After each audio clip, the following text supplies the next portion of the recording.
to sell more cars? We all would. Okay, now who would like to make more money? We all would. Okay, so now both hands. More cars, more money. Okay, now do this. Mental floss. Now that you're open-minded and paying attention, let's figure out how to do it. Does that sound like a good idea? Would anybody agree with me that if you talk to more people, you could sell more cars? Yes. No question. No question. Because you have talent? Or just because you would have more opportunity? More opportunity. More opportunity. So we just established we don't need a lot of talent, we just need a lot more people to talk to. Is that right? We need both. We need both? Well, I'm not so sure. Why? But at least we need to talk to a lot of people. You get more practice, you'd end up learning more about your inventory and more about your cars, and you get to ask more people to buy the car, and then what would happen? More people buy cars. You'd be proud of yourself, wouldn't you? Isn't that what this is all about? So, how do you talk to more people? On purpose, one at a time, would be my best recommendation. The average guy's selling 10, 12 cars a month. He's standing at the front door doing a whole lot of this. And how many ups did you have last month? Plenty? Not nearly enough. Too many? Not nearly enough. Not nearly enough.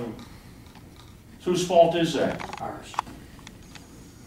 Now, I'm not sure it's anybody's fault. But if somebody crosses the center line, hits you head on, and breaks your neck, whose broken neck is it?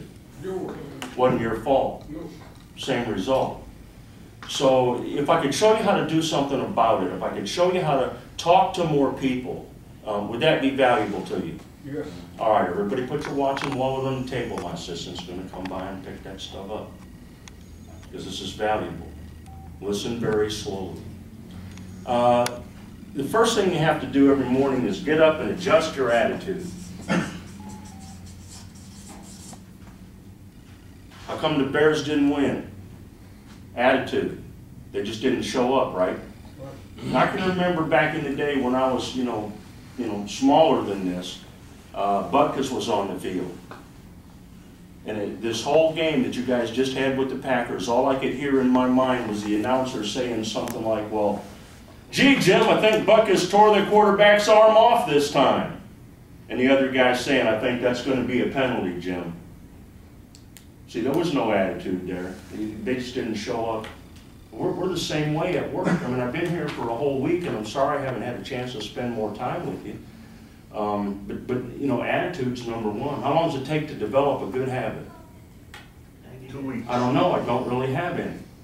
You have to keep every day, right? And if you miss a day, what happens? You start over? So what's the one ingredient that sells more cars than anything else? Can anybody tell me that? Enthusiasm sells cars. I'm not hearing a lot of enthusiasm around here. I'm seeing some guys faking it, but I'm not hearing that abject enthusiasm that I think that we're looking for. I'll never tell you anything I cannot prove. I said enthusiasm sells cars. Let me demonstrate. I'm sorry, man. I think the boss thinks you ought to look at the white one. And would you consider you probably wouldn't want to? Maybe would you? Not interested. You're not going to believe this. Hey, we got the perfect. You've got this. Hurry, man. You got to see this. Hurry. It's nicer than I thought. Now, which one of those customers is going to be excited about looking at that product? Markiss. There's no question about it.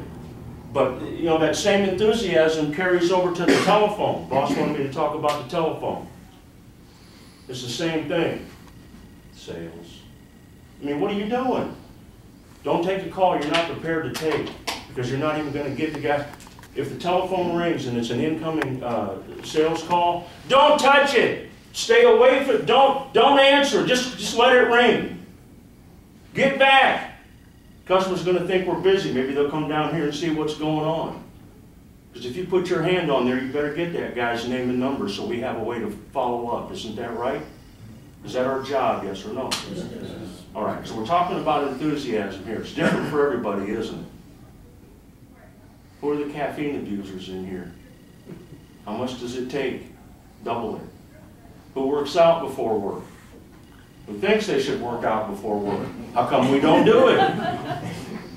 Every other animal on the planet does exactly what it's supposed to do purely by instinct. We're human. What do we got? advice. It's not the power of reason, because there's nothing reasonable about it. What do we usually choose to do? Path of least resistance. Yeah, man, let's see, if I work out, I'm gonna feel better, lose a little weight, have a little more energy, have a better life, live longer. You know, I don't really feel like it.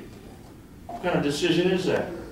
What really kills me about salespeople, and I've been in the car business, I don't know, 36 years, 10 months, I think 2 weeks, a couple of days, and this morning. The salespeople are all alike wherever you go. We see something going on over there. Man, that looks like a lot of fun. But you know if you get involved in that, something bad's going to happen to you. You don't belong there, you're out of here, and that's wrong.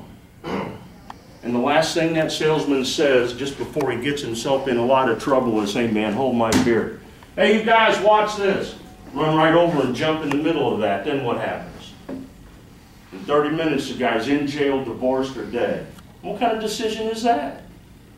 So you're not going to make stupid money in the car business. You're not going to be proud of yourself if you're all tore up at home. Whatever it is, fix it.